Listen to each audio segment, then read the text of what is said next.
જય શ્રી કૃષ્ણ ભાઈ બહેનો, સ્વાગત છે ફરીથી તમારું એકવાર આપણી ચેનલ મિનેશભાઈઝ કિચનમાં। આજે આપણને મન થાય છે આપણું ફેવરેટ શાક ખાવાનું, ગુજરાતી પ્યોર શાક, તીંદોડા બટાકાનું શાક। તો ચાલો બનાવતા શીખીએ તીંદોડા બટાકાનું મસ્ત મજાનું શાક।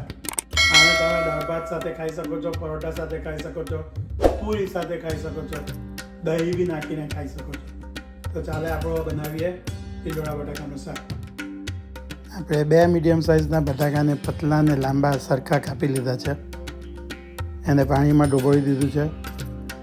તેવી જ રીતે આપણે તીંદોડાને બી લાંબા અને પતલા એક સરખા કાપી કાઢવાના છે। હવે એક પાણીમાં આપણે થોડું તેલ લઈશું, થોડી રાઈ નાખો,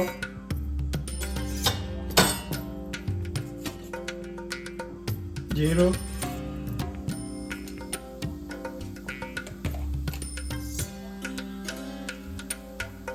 ચપટી હિંગ,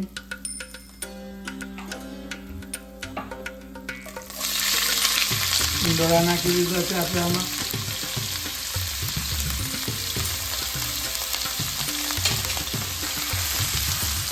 હલાવી લઈએ આપણે, બધા નાખો,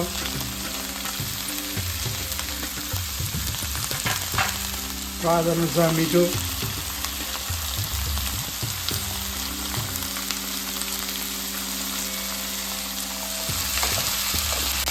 સારી રીતે બધું હલાવી લો।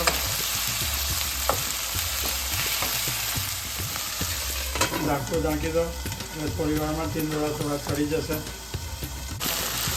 તીંદોડાનું શાક ગરમ થઈ રહેલું છે, એની અંદર હવે આપણે બટાકા મૂકી દઈએ।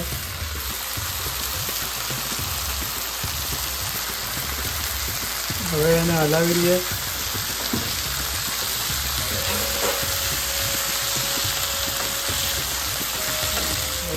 નાખો પાછું, ફરીથી આપણે ઢાંકણું ઢાંકી દીધું છે તો બટાકા બી થોડા ચડી જાય।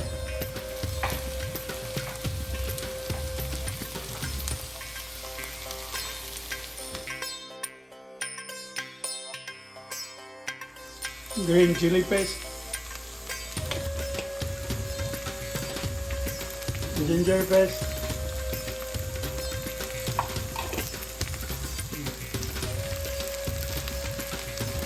દાળ શાકનો મસાલો, 1 ચમચી લાલ મરચાંનો પાવડર, દળેલું જીરું,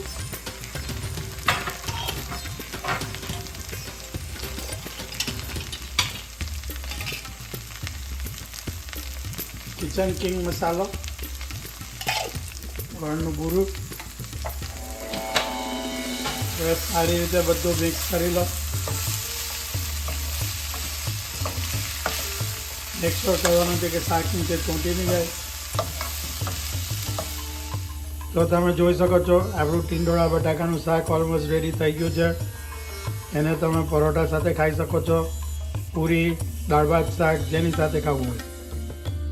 તમે બી આ રેસીપીને ટ્રાય કરો, વિડીયોને લાઈક કરો, શેર કરો અને ચેનલને સબસ્ક્રાઈબ કરો। જય શ્રી કૃષ્ણ।